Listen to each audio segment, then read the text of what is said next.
오늘 우리에게 주시는 하나님 말씀은 신약성경 누가복음 12장 28절에서 31절 말씀입니다. 신약성경 115쪽입니다. 자, 봉독해 드리겠습니다. 오늘 있다가 내일 아궁이에 던져지는 들풀도 하나님이 이렇게 입히시거든 하물며 너희일까 보냐. 믿음이 작은 자들아, 너희는 무엇을 먹을까 무엇을 마실까 구하지 말며 근심하지도 말라. 이 모든 것은 세상 백성들이 구하는 것이라. 너희 아버지께서는 이런 것이 너희에게 있어야 할 것을 아시느니라. 다만 너희는 그의 나라를 구하라. 그리하면 이런 것들을 너희에게 더하시리라. 아멘. 지난주에는 주연저로 6번째 주일로 드렸고요. 본문 고린도전서 1장 18절에서 21절 말씀을 통해서 십자가의 도라는 제목으로 말씀을 선포했습니다. 십자가의 도가 구원을 얻는 우리에게는 하나님의 능력이라고 말씀하셨습니다. 그런데 안 믿는 사람들에게 미련한 것이고 꺼리끼는 것이 되는 거죠. 유대인들에게나 헬라인에게도 마찬가지입니다. 그런데 이 십자가의 도가 능력인데 고린도 교회는 서로의 갈등 속에 자기의 우월함을 나타내고 자랑하다 보니 예수님을 믿는 사람들이 지녀야 될 십자가의 도를 상실했어요. 그래서 하나님의 능력이 나타나지 않는 상황에 직면하게 되는 거죠. 사랑하는 성도님들, 십자가의 도가 마음속에 깊이 새겨지기를 바랍니다. 우리 하나님 말씀을 많이 새겨야 되는데 기독교 서점에 가보면 말씀이 담겨져 있는 표고가 있죠. 거기에 보면은 말씀은 똑같은데 이 표고의 성고에 따라서 가격이 몇천 원에서 몇십만 원까지 가요. 표고를 어떤 재질로 했느냐, 이게 중요하죠. 그래서 우리가 믿음으로 표고됐을 때 내게 가진 하나님 말씀의 가격은 기본이라면 거기에 감사와 찬양으로 꾸며졌을 때는 가격이 상승하죠. 그리고 사랑과 기도로 꾸며진다면 더더욱 상급 가격이 이루어지겠고요. 거기에 십자가의 도로 꾸며진다면 최상품의 가격의 능력을 나타내게 될 겁니다. 우리도 각성해서요, 십자가의 도를 잘 지키면서 그리고 어떤 그 능력을 경험하는 믿음들이 되시기를 바랍니다. 그래서 첫 번째는 전도는 지혜로운 것이라는 믿음의 고백이 있어야 되고요. 우리가 전하는 거, 말씀 선포하는 게 이게 정말 지혜로운 거고 복 있는 거고요. 두 번째는 선포의 중심이 십자가의 도가 되어야 된다는 겁니다. 모든 일의 정신, 모든 일의 핵심 속에서 그리스도가 있지만 십자가의 도의 정신에 맞추어서 우리가 얘기되어지고 말씀도 선포되고 그리고 또한 우리가 대화 나눌 때도 그 정신 갖고 한다면 그 속에서 이 십자가의 도가, 예수 그리스도의 십자가의 도가 내 마음에 자리 잡고요, 내 행동의 정신이 되고요, 그 속에서 주시는 하나님의 능력을 경험하게 됩니다. 사랑하는 성도님들, 십자가의 도가 마음속에 잘 새겨져서 하나님의 능력을 경험하시기를 바랍니다. 오늘 본문 말씀은 누가복음 12장에 있는 말씀이죠. 이 말씀을 통해 은혜를 깨닫고자 하는데요. 1절에서 12절 말씀은 두려워해야 될 대상이 누구인지를 생각하라는 말씀이에요. 몸을 죽이고 영혼은 얻지 못하는 자들을 두려워하지 말라는 거예요. 오히려 죽인 후에 지옥에 던져넣는 권세가 있는 하나님을 두려워하라는 거죠. 진심을 다해 말하는 겁니다. 하나님을 두려워라고 권고하고 있는 거죠. 참새도 하나님의 관심사라는 거예요. 그가 얼마에 팔리는지, 언제 떨어져 죽는지 말이죠. 하나님의 관심사에 우리 머리카락까지도 세실 정도로 아주 지대한 관심을 갖고 있고 세세하게 살핀다는 겁니다. 그러니 그런 관심 있는 하나님이 여러분들의 편이시니 세상을 두려워하지 말라는 겁니다. 사랑하는 성도님들, 우리는 하나님의 초유의 보살핌을 받고 있는 존재라는 인식을 가져야 됩니다. 그냥 아무데나 내방쳐진 그런 존재가 아니라는 거죠. 그래서 하나님의 도우심과 보살핌을 얻고 있는 존재다라고 할 때 우리는 세상에서 두려움을 극복하고 이길 수가 있는 겁니다. 여러분들의 마음의 두려움이 확 사라지시기를 바랍니다. 또한 13절에서 21절에 보면 형에게 말해가지고 유산을, 아버지한테 물려받은 유산을 자신에게 나누어 줄 수 있도록 도와달라는 부탁이 들어와요. 사실 예나 지금에도 이런 부분들이 많이 있잖아요. 형이 다 받았는데 동생 안 주고 하는 그런 일들이 왕왕 있잖아요. 그러니까 답답하니까 예수님한테 와서 부탁을 한 거죠. 그때 예수님 하신 말씀이에요. 모든 탐심을 물리치라. 사람의 생명이 그 소유에 넉넉한 데 있지 아니하니라라고 반문을 하십니다. 그러면서 비유로 말씀하셔요. 풍년을 맞이한, 농사를 잘 해가지고 소득이 많아진 부자의 비유입니다. 이 사람은 너무 채울 게 없으니까 야, 고가를 더 크게 짓자. 거기다 채워놓고 야, 이제 여한이 없다. 내 영혼의 편히 쉬자 하고 생각을 합니다. 그런데 하나님 말씀하죠. 야, 내 영혼을 오늘 밤 취하면 그 창고에 쌓아둔 게 무슨 소용이 있느냐? 의미가 없다. 물질이 내 생명을 지켜주지 못하고 물질이 내 생명의 근본적인 역할을 못한다는 거죠. 그러니 곡간이 부유한 자보다 하나님께 부유한 자가 복이 있다는 거예요. 여러분들도 하나님께 부유한, 복 있는 사람들이 되시기를 바랍니다. 영생을 소유한 우리는 하나님께 부유한 자로 살아갈 때 존재의 가치를 확신하게 되고요. 내 존재가 가치가 훨씬 내가 생각했던 것보다 귀하다는 사실을 알게 돼요. 소유욕에 의한 부유함은 잠시예요. 잠시. 영원한 부유는 하나님께 있는 겁니다. 오늘 봉독해드린 본문에서는 새와 백합화를 먹이고 입히시는 하나님을 생각하라고 말씀하셔요. 솔로몬의 모든 영광으로도 백합화 꽃 하나만큼 훌륭하지 않았다라는 거예요. 여기서 이제 백합화는 우리가 흔히 얘기하는 백합꽃을 얘기하는 게 아니라 개 양귀비 있어요. 요즘에 주변에서 가끔 볼 거예요. 빨간 이파리야. 아주 그냥 예쁘게 올라온 건데 그게 백송 이상 쫙 펴졌을 때 지나가다요. 이 개 양귀비 꽃이 백송 이상 쫙 펴져 있는 모습 보면은 정말 예쁩니다. 근데 그 중에 하나만도 못했다 이거예요. 솔로몬의 영광이. 우린 사람이 최고로 누리는 복의 일들을 솔로몬이 했다고 생각을 하잖아요. 그런데도 불구하고 그 꽃 하나만 못했다. 비교가 안 된다는 겁니다. 하나님의 보살핌.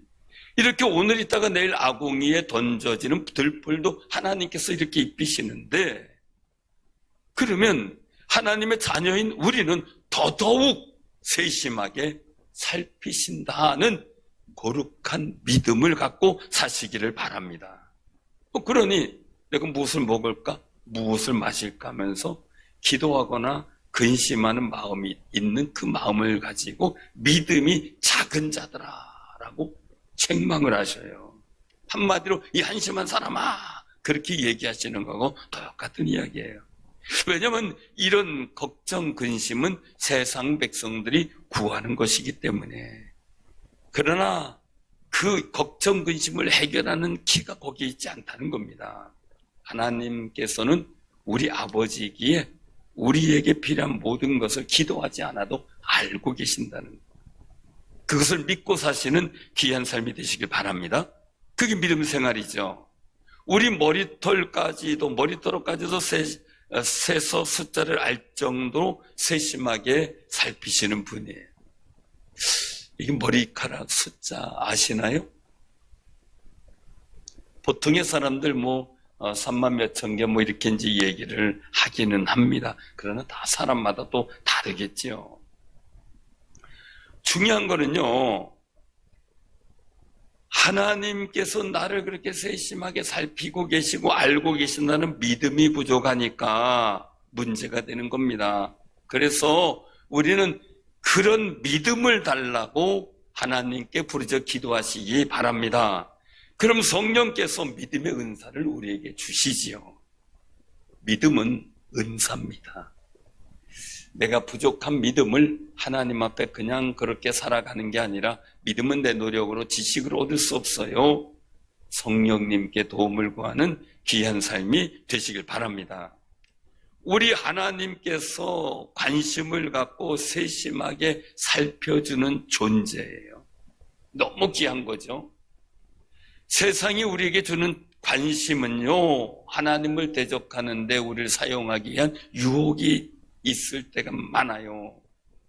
하나님께서 우리에게 주시는 관심은 보호하시고 인도하시고 복을 이루게 하시려고 관심 갖고 계시는 거죠. 마태복음 17장 1절에서 8절에 보면 예수님께서 이제 고난을 받고 십자가에 달려 죽으시고 부활하신다라는 말씀을 한 다음 6일이 지난 때예요. 6일이 지난 때. 그때 베드로와 야고보와 요한을 데리고 높은 산에 올라가셨어요. 그리고 예수님께서는 제자들이 보는 앞에서 예수님의 얼굴이 해같이 빛나 옷이 빛과 같이 휘어지는 변형이 이루어졌어요. 그래서 이제 이번 주간은 흰스토를 합니다. 예수님의 산상 변모 주일이기 때문에요. 관심이 없으면 아예 그냥 무슨 색깔 가운을 하고 왔는지 왜 그랬는지 생각이 없을 거예요. 그런데 거기 절기에 맞춰서 예수님의 변화처럼 저도 가운을 흰색으로 그리고 스토리 흰색으로 하고 말씀을 전하는 예배자로 선 겁니다. 그리고 그 속에서 율법을 대표하는 모세를 만나고 선지자를 대표하는 엘리야를 만났어요. 그 광경이 도치가 됐어요. 베드로가 너무 감격적이게 주여 우리가 여기 있는 것이 좋사오니 만일 주께서 원하시면 내가 여기서 초막셋을 짓되 하나는 주님을 위하여 하나는 모세를 위하여 하나는 엘리야를 위하여 하리이다 라고 말을 해요. 이 말씀은 가만히 보면요, 한마디로 예수님 세상이 고난받고 십자가에 죽고 부활하신다 그랬는데 거기 가지 마시고 그냥 여기서 그냥 살고 고난도 받지 말고 십자가에 죽지도 마시고 여기 있는 것이 그냥 여기서 우리 삽시다. 그런 내용의 의도가 담겨져 있는 겁니다. 우리도 그럴 때 그랬잖아요. 예배드리고 감격하고 기도해서 감사할 때는 안 나가는 게 좋겠다. 여기 있는 게 좋겠다. 그럴 때도 있습니다. 기도원 가서 은혜 받으면 세상에 내려가기 싫어. 그러나 해야 할 일이 있는 거죠. 베드로가 이 말할 때요, 오련히 빛난 구름이 그들을 덮으며 그 속에서 하나님께서 말씀하셔요. 이는 내 사랑하는 아들이요 내 기뻐하는 자니 너희는 그의 말을 들으라 하고 말이죠. 제자들은 그 놀라운 광경에 두려워서 엎드립니다. 이제 그런 제자들을 데리고 내려올 때에 예수님께서 다시 한번 말씀하셔요. 인자가 죽은 자 가운데서 살아나기 전에는 본 것을 아무에게도 이르지 말라 하고 말이죠.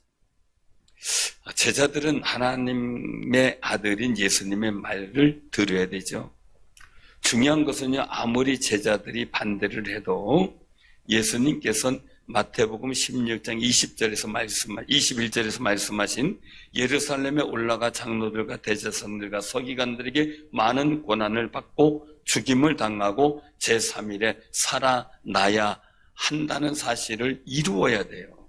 그래야 인간으로 오신 예수님께서 그리스도, 즉 메시아가 되는 존재감의 가치로 서기 때문에 그렇죠. 십자가를 지지 않으면 우리를 구원하신 메시아가 될 수가 없기 때문입니다. 히브리서 10장 2절에서 아주 중요한 말씀을 주셔요. 믿음의 주요 또 온전하게 하시는 이인 예수를 바라보자. 그는 그 앞에 있는 기쁨을 위하여 십자가를 참으사 부끄러움을 개의치 아니하시더니 하나님 보좌 우편에 앉으셨느니라 하고 말씀하십니다. 십자가를 참고 부끄러움을 깨닫지 않고 이기시니까 하나님 보좌 우편에 앉으시는 인류를 구원하실 그리스도의 존재감의 가치를 확실하게 잡았다는 것을 말씀하고 있는 거죠. 우리는 하나님의 사랑으로 세상에 보내지셔서 십자가 달려 죽으시고 부활하신 주님을 믿음으로 구원을 받게 됐습니다. 왜요? 예수님이 메시아이기 때문에 그렇습니다. 그리스도이기 때문이죠. 사랑하는 성도님들, 예수님은 십자가를 통해 구원자의 존재감의 가치를 확실하게 보여주셨어요. 이 존재감은 사물이 실제로 있다고 생각하는 그 느낌이라는 거예요. 성경적인 의미는 속하다라는 의미를 가져. 속하다. 즉 우리가 하나님께 속했다. 예수에게 속했다. 우리 충주상일교회에 속했다. 이 속하다는 의미예요. 이 사도행전 17장에 사도 바울이 아레오파고에서 아덴 사람들에게 복음을 전하는 광경이 나와요. 먼저 우주의 창조자시며 만물을 주관하시는 하나님을 선포해요. 그 하나님은 각 사람에게 멀리 계시지 않고 사람으로 하나님을 더듬어 찾아 발견하게 하려고 하셨다라고 선포하세요. 그러면서 사도행전 17장 28절에 말씀하시기를 우리가 그를 힘입어 살며 기동하며 존재하느니라 라고 말씀하세요. 사랑하는 성도들, 우리가 하나님께 속했으므로 그 속에서 하나님께 속한 자로서의 존재감이 나타나야 돼요. 그리스도인의 존재감, 믿음의 사람으로서의 존재감 말이죠. 사랑하는 성도님들, 우리가 군대 갔다 오신 분은 기억을 할 거예요. 해병대 열애라고 하는 것이 뭔지 아실 텐데 군대가 못 갔다 온 분은 그게 뭔가 할 거예요. 해병대는 어떤 거냐? 제가 중국에 선교를 갔을 때 저와 함께 동행하는 선교사님이 있었고 다른 데서 소개받아서 오신 선교사님이 있었어요. 두 분이 얘기를 해요. 처음 만났으니까 얘기를 하고 얘기하다 보니까 군대 얘기까지 나와요. 꼭 남자들은 만나면 군대 얘기 꼭 해요. 그 군대 얘기 하는데 거기서 공부를 했습니다. 몇 기입니까? 몇 기입니다. 그럼 몇 기입니까? 몇 기입니다. 그래. 제가 동행했던 선교사님이 훨씬 윗기수예요. 그리고 새로 이제 만나면 선교사님 훨씬 아랫기수예요. 그러니까 이렇게 둘이서 그래요? 반갑네요. 이렇게 끝나요. 그래서 여기서 군대 얘기 나오니까 주변에 다른 한국인 테이블들이 있었는데 거기서 한쪽에서 군대 얘기가 또 나와요. 그래도 얘기하든 난 해병대야 이렇게 얘기를 하더라고요. 그래가지고 해병대 얘기를 하니까 저쪽 반대편 테이블에서 얘기를 해요. 거기 해병대 나왔습니까? 또 그래요. 그러니까 이분이 예, 해병대 나왔습니다. 그래요. 몇 기예요? 그러니까 몇 기입니다. 나는 몇 기인데요. 그러니까 그 자리에서 사람이 있거나 뻘떡이라도 필상 그러더라고요. 공군하고 해병대하고 달라요.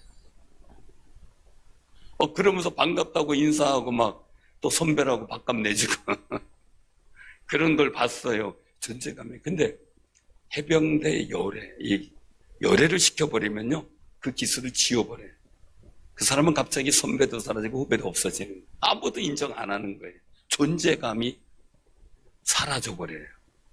사랑하는 성도님들, 우리가 살아가면서요 내가 하나님에 속한 귀한 하나님의 자녀로 살아가는데 내가 살아가는 환경에 내 존재감이 느껴지지 않는다면, 하나님의 자녀로서 믿음의 사람으로서 존재감이 나타나지 않는다면 우린 통탄해야 돼. 정말 속상해야 돼. 우리가 말씀 속에서 보면 하나님을 힘입어 살아갈 때 하나님의 자녀로서의 존재감이 생기게 돼요. 우리가 하나님의 자녀로서 존재감이 세상에 나타나게 되면 너무 감격스러운 거죠. 하나님께서는 영광 받으시겠고 내 자신에게 능력과 믿음의 복이 되니까 말입니다. 창세기 12장에 보면 아브라함을 하나님이 부르셔요. 아브라함 잘 아시잖아요. 아브라함은 아버지가 우상을 만들어 팔고 우상을 섬기던 사람이었어요. 그런 집안의 아들이에요. 그 아들이 하나님의 부름을 받아요. 그리고 창세기 12장 2절에서 말씀하셔요. 내가 너로 큰 민족을 이루고 내게 복을 주어 내 이름을 창대하게 하리니 너는 복이 될지라. 여러분들의 가정의 삶은 과거에 잘못된지 몰라요. 그러나 지금 하나님께서 부르셨다는 게 중요해요. 그 다음에 내가 하나님의 거룩한 역사 속에 어떻게 하나님 안에 존재하는 그 가치를 나타내느냐, 그게 중요하죠. 이 말씀 속에서 보면 한마디로 복의 근원인 나 하나님 너에게 복을 줄 테니 너 세상에서 복 있는 존재 되라, 이런 말씀이에요. 사랑하는 성도님들, 우리도 여러분이 살아가는 자리에서 하나님이 복 있는 사람으로 부르셨어요. 지금의 상황이 힘들고 어렵고 난감할 수도 있어요. 그러나 여러분들이 하나님 안에서 복 있는 존재라는 가치를 인정하고 믿고 선포한다면 여러분들의 삶의 자리에 여러분들의 존재감의 영향력이 나타나게 될 줄로 믿으시길 바랍니다. 나는 어떤 존재감으로 세상에 살아갈 것인지, 우리 가정에서도 마찬가지겠죠. 아브라함이 복이 되는 존재가 되었다는 것은 우리는 너무나 잘 알고 있어요. 이스라엘 민족을 봐도 그렇고 말입니다. 제가 신학대학에 입학했어요. 너무 기뻤어요. 그런데 들어가서 엄청 속상했어요. 스트레스 받았어요. 왜냐하면 어느 전사님은 아버지가 훌륭한 목사님이래요. 그 목사님 아들이래요. 어느 분은 또 이름 있는 또 장로님 아들이래요. 누구는 또 기도 많이 하는 권사님 아들이래요.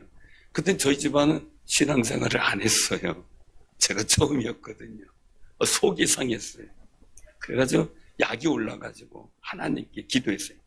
하나님, 제 아버지는 목사님도 아니고요, 제 어머님은 권사님도 아니고요, 근데 나는 뭐 내세울 게 없는데 난 너무나 속상합니다. 그리고 이제 진짜 속상해서 울며 기도했어요. 한참을 기도하는데 마음에 음성이 들려와요.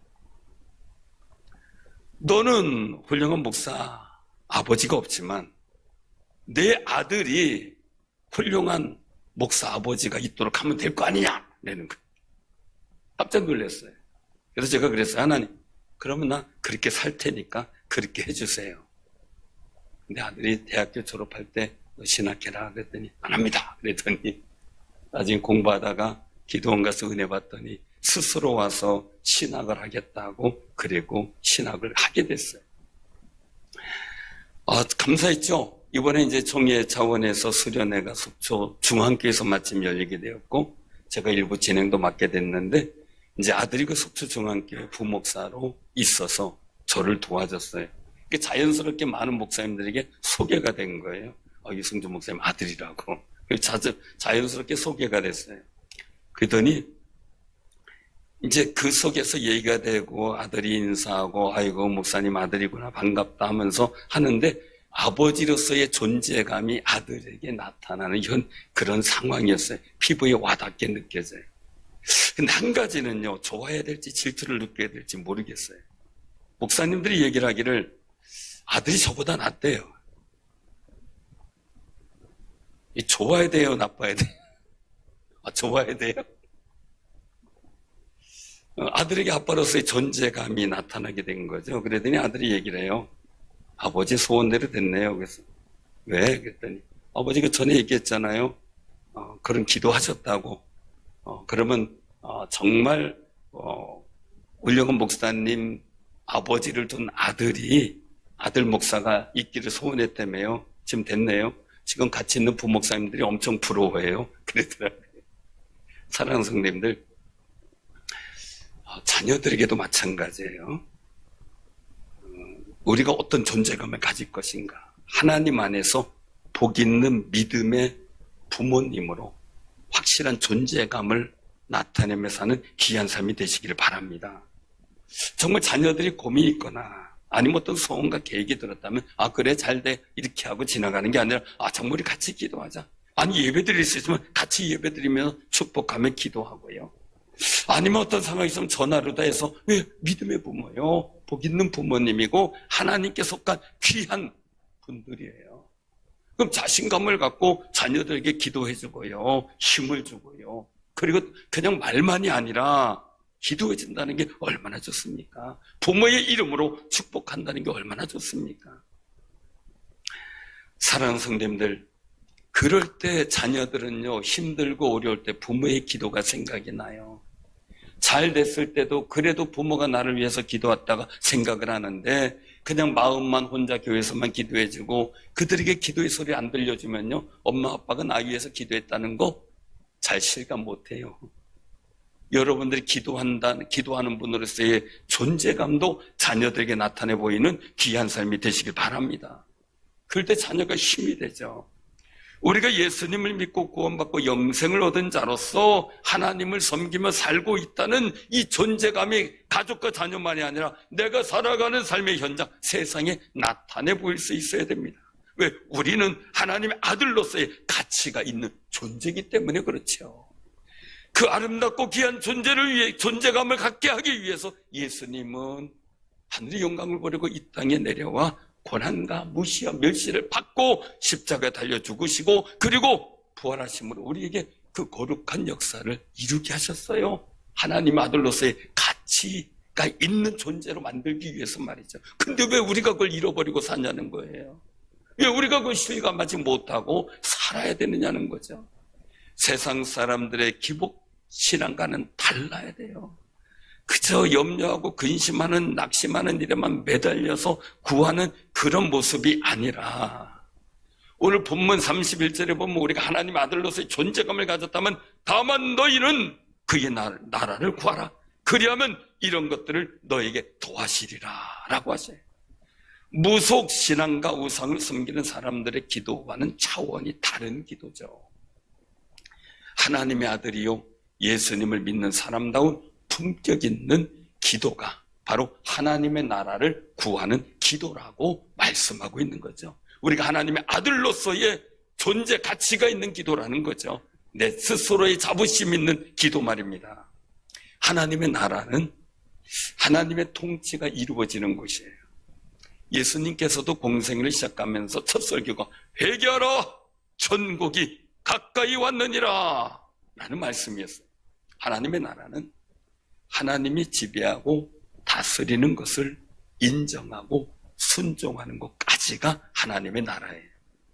우리 마음이 하나님 말씀의 뜻과 순종하는 범위가 넓어지는 것이 믿음의 성장이고요. 내 감정과 소유욕에 갇힌 기도는 내 존재 자체를 하락시키는 거죠. 말하자면 대화 중에서도 품격 있는 대화가 있고요, 막 욕하면서 막 품격 없는 대화를 할 수도 있어요. 우리는 내 품격에 맞는 대화의 말이 필요하다는 거죠. 하나님의 뜻과 말씀에 순종하려고 하는 기도가 많아질 때 하나님의 나라는 내 마음 전역을 다 차지하게 되고 그 속에서 하나님의 뜻이 이루어지는 거룩한 은혜를 경험하게 되죠. 그럴 때 내 인생이 복되게 세워지고, 그리고 나는 거룩한 가치가 있는 존재감이라는 것을 다시 한번 확인하게 되는 경험을 하게 되는데, 이게 하나님의 거룩한 능력입니다. 하나님의 나라를 구하는 기도의 믿음에는 첫째는 하나님이 이 세상과 나의 주인이라는 사실을 인정하는 겁니다. 둘째는 내 인생도 내가 가진 모든 것도 하나님의 것이라고 고백을 하는 겁니다. 셋째는 살아도 주를 위해, 죽어도 주를 위해, 사나 죽으나 하나님의 것으로 내가 생각하며 믿고 살아가는 겁니다. 네 번째는 만왕의 왕이신 하나님께서 영원한 통치를 하시는 천국을 소망하는 마음으로 기도하는 겁니다. 그 진우션이라고 하는 그 가수들이 있죠. 거기 션이라고 하는 분은 집사님인데 지금은 직분이 더 올라가는지 모르겠어요. 그 어머님은 최자실 목사님과, 최자실 목사님 아주 조영기 목사님 장모님, 그 최자실 목사님과 같이 함께 보필하며 섬겼던 분이에요. 근데 이분이 그 생각을 했어요. 제가 한 17, 8년 전에 본 것 같으니까요.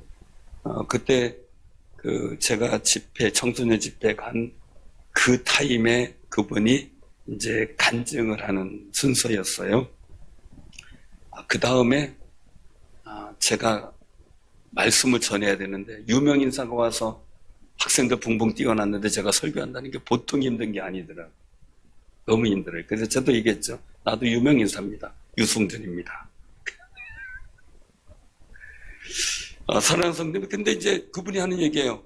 자기가 정말 몇 안 되는 행복한 가정을 이루는 가정 중에 하나를 대표적으로 뽑는데 결혼을 하고 나서 꿈이 집 사는 거였대요. 거기 정진하다가 결심을 했대요. 아프리카 가서 아이들 보고 와서는 내가 이룰 꿈을 뒤로 미루고 저 아이들에게 내 꿈을 나누어 줘서 그들의 꿈을 이루어지도록 도와야 되겠다라고 해서 지금 그래서 그분이 그런 얘기를 하고 그 당시에는 110명 정도를 도왔어요. 110명 정도. 한 사람당 3만 원 정도. 110명이 모두 상당하죠. 근데 지금은 몇천 명 돼요. 지금까지 20년도인가 그때까지 기부한 액수가 한 45억이 되더라고요. 지금도 계속 기부를 하고 있는데 그분이 저한테 그런 간증을 할 때는 그렇게 활동 많이 안 했어요. 근데 그 간증하고 나서 얼마 안 있다가 계속 활동의 영역이 넓어지면서 많은 일들이 그에게 생겨나더라고요. 사랑하는 성도님들, 그의 꿈이 뭐였느냐? 하나님의 거룩한 나라와 그 은혜가 자기의 삶에, 자기를 통해서 많이 이루어지기를 바라는 마음이 있었더라고요. 참 귀한 마음이다. 그래서 참 귀한 분이다 이렇게 생각을 했어요. 사랑하는 성도님들, 내 인생과 가정과 삶의 자리에 오셔서 나를 축원하실 줄로 믿습니다 라고 기도하면서 하나님께 영광과 존귀를 올려드리기를 소원하시기를 바랍니다. 그래서 내 역할, 정말 내 존재 가치의 역할을 어떻게 하나님의 영광을 위해서 사용하실 건가 고민하고 기도하다 보면 염려 근심할 일이 아니라 하나님 앞에 거룩한 역사를 만들어갈 놀라운 길들 속에 염려 근심은 사라져버리는 은혜가 임할 줄로 믿으시기를 바랍니다. 우리 또한 한국교회가 복음의 가치를 잘 지킴으로요, 이 나라의 민족에게 복된 영향력을 나타내는 존재감이 생겨나도록 우리가 기도해 주시기를 바랍니다. 또한 우리 교회가 이 지역사회를 위해서 그렇게 해야 되겠고 말이죠. 우리 본문 말씀을 이제 정리해 보면, 첫째는 우리는 하나님의 초유의 보살핌을 받고 있는 귀한 존재입니다. 둘째는 하나님께 부유한 자로 살아갈 때 영생을 소유한 존재의 가치가 상승하게 되고 확신하게 됩니다. 세 번째는 우리는 하나님께서 관심을 갖고 세심하게 보살펴주며 그리고 또한 우리를 보호 인도하시는 거룩한 존재입니다. 이런 존재의식을 갖고 하나님의 나라와 의를 구하는 기도가 터져 나온다면 예수 그리스도를 통해서 이루어진 거룩한 하나님의 백성이라는 존재감이 놀랍게 나타나는 은혜가 있을 줄로 믿으시기 바랍니다. 예수님은 십자가를 통해서 그리스도의 존재감을 나타내 보이셨습니다. 예수님의 십자가를 통한 권세가 우리에게 임했습니다. 우리도 하나님의 나라를 구하면서 하나님의 자녀라는 믿음으로 세상에 살아가며 하나님의 아들로서의 존재 가치를 나타내고 드러내놓고 살아가는 귀한 하나님의 능력이 있는 성도들 다 되기를 주님의 이름으로 축원합니다. 아멘. 기도합니다.